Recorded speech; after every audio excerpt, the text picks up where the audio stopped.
Hi hello welcome to R Telugu. Congress ప్రభుత్వం వచ్చినాక చాలా మార్పులు అయితే తీసుకొచ్చింది. వాళ్ళు ఏమైతే పథకాల గురించి చెప్పారో అవి కంపల్సరీగా అమలు చేస్తున్నారు. సో దాని విషయంలో ఇంకొక కమిటీ అయితే సీఎం రేవంత్ రెడ్డి అయితే వేశాడు. ప్రజల వద్దకే ధరణి పోర్టల్లో ఈ టీఆర్ఎస్ ప్రభుత్వం ఉన్నప్పుడు చాలా సమస్యలు ఎదుర్కొన్నారు. సో ఇప్పుడు ఆ సమస్యలని అధిగమించడానికి ధరణి పోర్టల్లో ఒక కమిటీని అయితే వేశారు.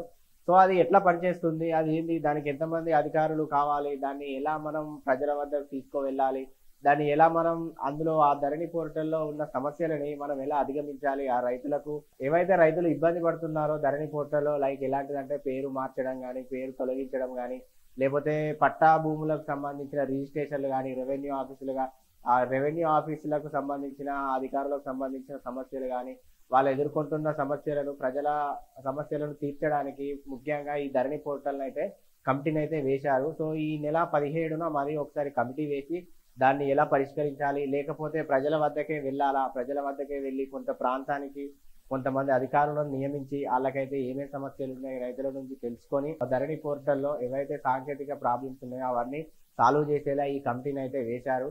సో ఇందు గురించి ఈ నెల 15న అయితే చర్చించనున్నారు పూర్తిగా. మనకు రేవంత్ రెడ్డి అయితే వాళ్ళ అధికారులకు ఆదేశం అయితే ఇచ్చారు. సో ఒకటి ఏంటంటే ఈ రైతుల సమస్యలు ఈ ధరణి పోర్టల్లో వల్ల ఇన్ని 2-3 సంవత్సరాల నుండి తిరిగినా కూడా కొన్ని ప్రాబ్లమ్స్ అయితే రైతులకు సాల్వ్ కాలేదు. ఎలా అంటే అవి ఒకరి పేరు మీద ఒకరికి పట్టా ఉండడం కానీ, కొంతమంది కొద్ది భూమినే వాళ్ళు అందులో రిజిస్ట్రేషన్ చేయడం కానీ, చాలా అంటే చాలా సమస్యలు అయితే ఈ ధరణి పోర్టల్లో ఉన్నాయి. సో దాన్ని అధిగమించేలా రైతుల కోసం సీఎం రేవంత్ రెడ్డి అయితే ఈ కమిటీని అయితే వేశారు.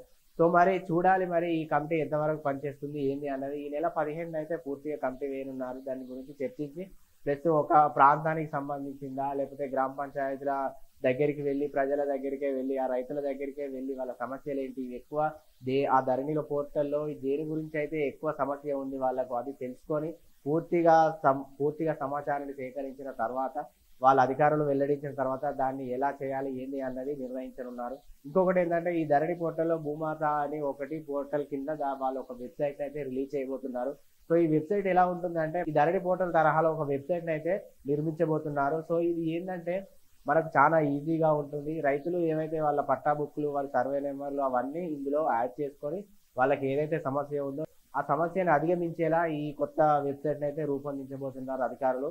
సో చూడాలి మరి ఈ ఫిబ్రవరి వరకు అయితే ఈ భూమి పట్టాలన్నవి అవుతాయని అయితే సీఎం రేవంత్ రెడ్డి అయితే చెప్పాడు. చూద్దాం మరి ఇది ఎంతవరకు సక్సెస్ అవుతుందో లేదో. సో ఈ ధరణి పోర్టల్ మార్పుల గురించి మీరైతే ఏమనుకుంటున్నారో కామెంట్ చేయండి. టీఆర్ఎస్ ప్రభుత్వం ఉన్నప్పుడు మీరు ఎలాంటి సమస్యలను ఎదుర్కొన్నారు ఈ ధరణి పోర్టల్ ద్వారా, దాని గురించి కూడా కింద కామెంట్ చేయండి. ఈ వీడియో నచ్చితే తప్పకుండా లైక్ చేయండి, షేర్ చేయండి, కామెంట్ చేయండి. ఆర్ తెలుగు యూట్యూబ్ ఛానల్ని తప్పకుండా సబ్స్క్రైబ్ చేసుకోండి. Thank you for watching.